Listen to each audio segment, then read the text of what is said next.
is good and bad. You get 9 months to work your butt off. How I got into this industry was absolutely bizarre. I already know how to sell, and then by doing that, I'd get paid triple to quadruple. 3 years later, here I am. Like, take it slow. Obviously, studying to be a doctor and playing baseball, people really want to feel known and heard. You got to pay your crews well. Yeah, answering the phone, it's super simple. If you actually are a real human being and treat people like that, you'll be just fine.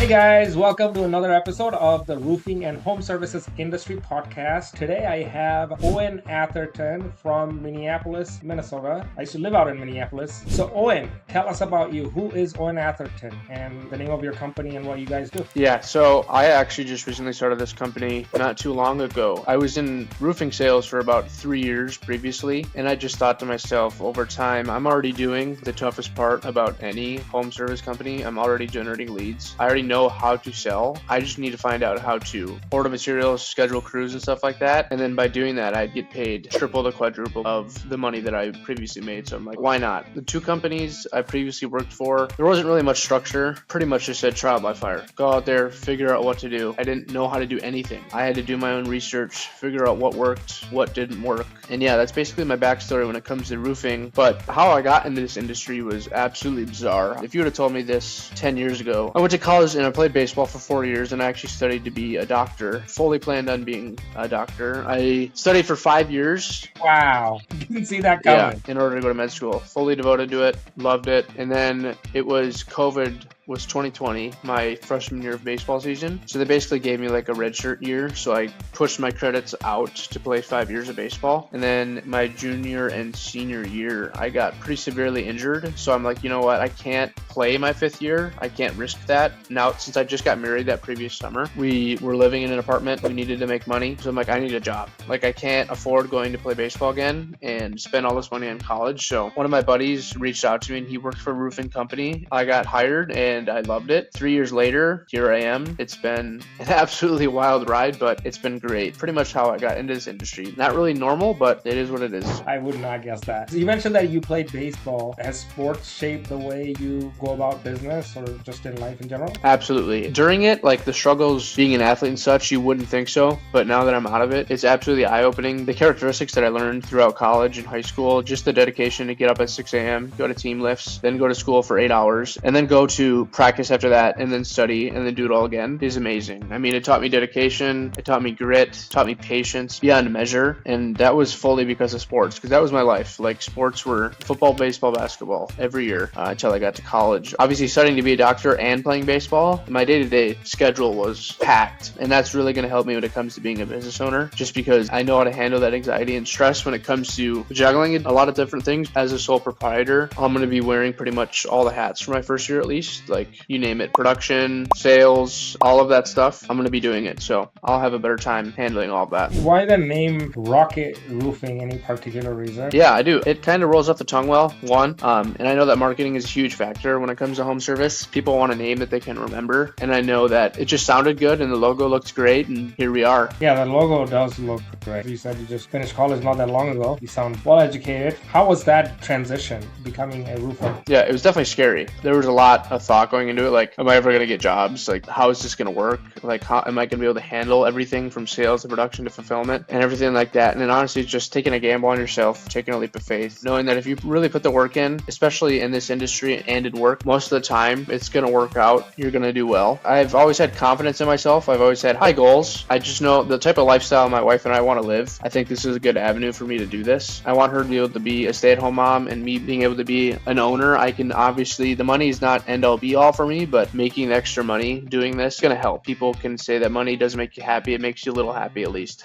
Fortunately, 2 of my friends own their own roofing companies, so they've been huge mentorships for me. They were just in their first year of business not too long ago, so learned a lot from them, give a lot of credit to them helping me out. And now that everything's kind of set up and kind of rolling now, it truly is a lot simpler than people make it. It's not easy, but it is simple if you have the right structure and processes in place. You mentioned that you don't really like sending an email when it comes to an estimate. You like to walk the customer through it. This is a big thing because there's probably 4 or 5 different quotes that a homeowner gets. And how do you position yourself differently that others can learn from? Yeah, speed to lead is everything. People underestimate that. There's a study I think done that I think if you're answering someone within 60 seconds, your close rate or acquisition rate goes up like 300x, and that speaks for itself. People really want to feel known and heard. There should be structures and processes in place to make sure that someone is answering potential client at all times. Answering someone within 60 seconds, trying to set up a meeting for the next day. That's what I try to do. As soon as someone calls in, I ask them how they heard about us, I ask them if they're available the next day, and obviously if they're not, it's okay. And I pull a measure report right then.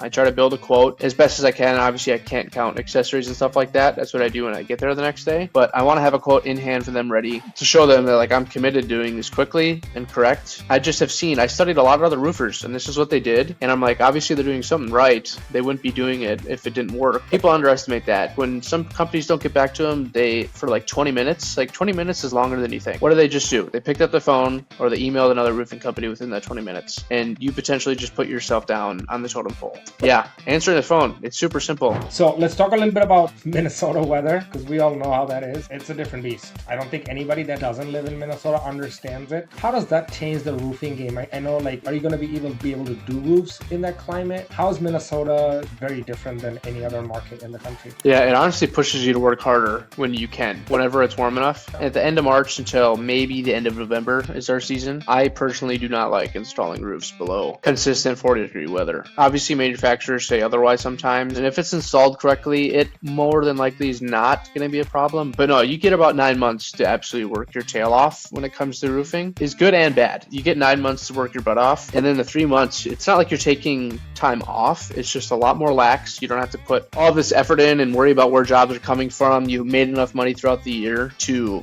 get through the winter, which is super nice. That's what first intrigued me by getting into the industry in sales was okay, wow, I only work 9 months out of the year and then make enough money and to not work in the winter. That was pretty intriguing. So you've been in the trades. How do you pick the right crew? Do you just trust people? How does that work? I was super fortunate. I came into a position where one of my friends owned a roofing company down in Mankato, where I'm from, and he switched into the property management world and handed me his crew. So it was given to me by someone I already trusted. So that was there. But obviously you don't know until they actually do the work. No one ever really knows. As a GC, you're not the one that's nailing the shingles. You're not the one that's up there actually doing the work. So you have to do a little bit of vetting. You want to try a few different crews out, see how their communication is, their work ethic and stuff like that. Communication is so paramount. If I call you, you need to be able to respond at least within 5 minutes. We need to be built on the same page. We need to be like this at all times, because at the end of the day, we have the same goal. We want to take care of them in the best way possible. I like to be super clean when it comes to a roof site. Obviously there's stuff everywhere, but when it comes to cleanup time, that's easy. It takes you 5 minutes. It's not that much effort, but it makes a huge difference when it comes to a consumer.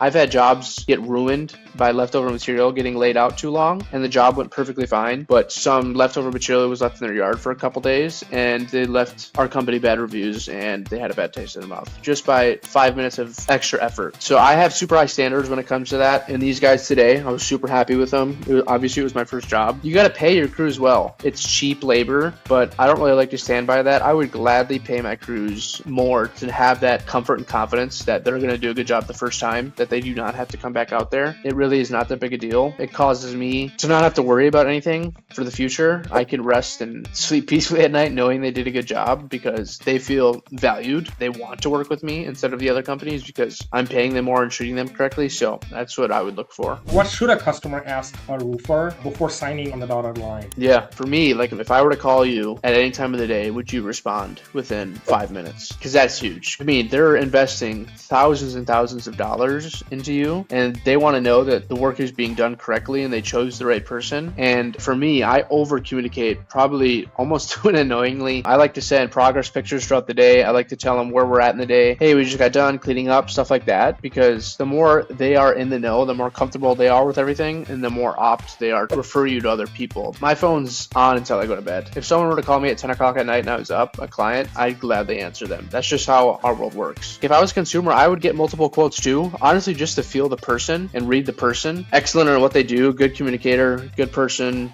relatable, stuff like that, I would encourage that by all means. This is your first year in business. Owen, where do you see yourself in 2 years? So right now, like I said, it's all me. I'd like to have a team in 2 years, probably of 6 to 8 people at max, maybe. I think where a lot of people go wrong is just scaling so quickly, just like stupid quick. They have just a little bit of slow time or a slow season, and then they're like, oh my gosh, I owe all this money. What am I going to do? Like, take it slow. Running a roofing company is a lot simpler than people make it. You do not have to have all this overhead to do volume. You need to have good structures in place, people answering the phone, fulfilling well, a good marketing plan, leads coming in left and right, and you should be plenty fine with not that many people. Like, I'm doing this out of my apartment, for Pete's sake. You don't need this huge warehouse. You don't need all this overhead. That's where people get all these inflated prices. They're not really inflated. This is what people have to charge because they have all this overhead and this fancy truck and stuff like that. For me, I don't need to charge that much to make a lot of money because, one, I'm by myself. Two, I live in an apartment right now. If you actually are a real human being and treat people like that, you'll be just fine. Yeah, and I've also heard one of the objections that they get from homeowners, essentially price shopping, but really it's an objection that they get a lot is like, I can get it done for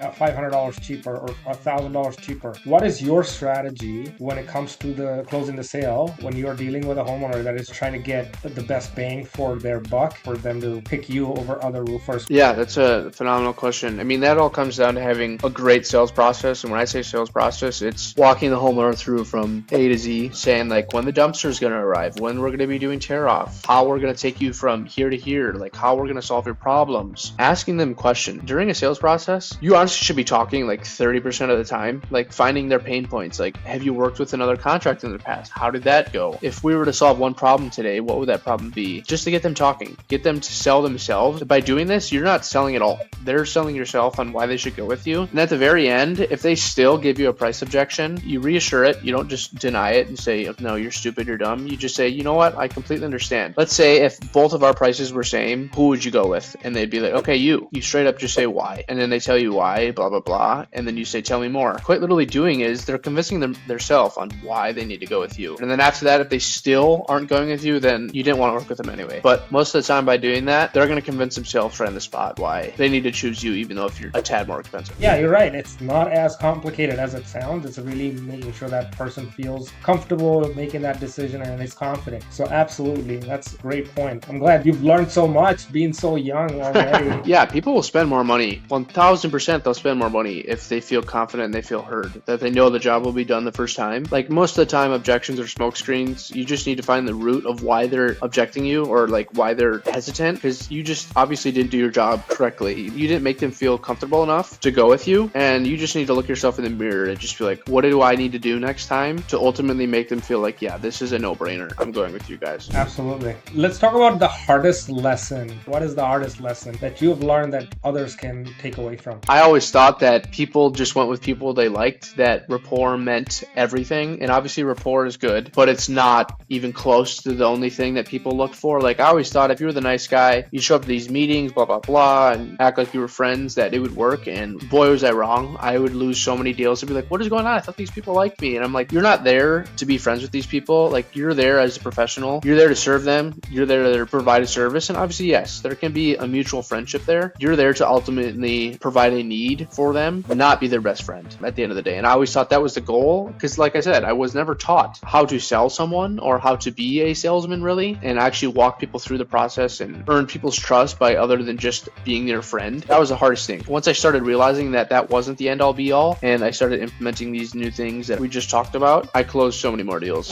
It's awesome that you had friends in the business that also helped you kind of get going. Like you mentioned, you're kind of blessed to have that. Not everybody has that. What if someone really interested in roofing, they didn't really know anyone that's doing the business? Would they still be able to get going, or would that be a big challenge? I would say, obviously, don't just jump into something blindly. Do some research. Anyone can start a roofing company, if I'm being completely honest. I just wouldn't do it like right away. Look up how to, one, run a business, period. Two, look up successful roofing companies. Study them for at least like a month or two. Find out how they market themselves. Find out how they generate leads. Find out how they keep things in order, their structure, their process, and all that stuff. stuff. And once you feel like you have a firm grasp into that, I think anyone could do that. Owen, this has been super enlightening. I'm sure the people that were watching this will also enjoy it. Where can people find you on social media, online with your company? Yeah, so TikTok and Instagram are both Rocket Roofing MN, Minnesota. And the website is? Yep, it's Rocket Roofing MN. That's pretty easy. Rocket Roofing MN, Minnesota. So anyone that's looking for roofing services in the Minneapolis metro, reach out to Rocket Roofing, rocketroofingmn.com or Rocket Roofing MN on Facebook, Instagram, TikTok. And do you guys have a LinkedIn page also? Yep, I think it's just my name, Owen Atherton. Check him out on LinkedIn. He's pretty active on there. So this has been a truly amazing episode. Thank you so much for your time, Owen. And for those of you guys watching, appreciate you all for coming along the ride. And Owen, thank you so much for your time. Yes, sir. Thank you too.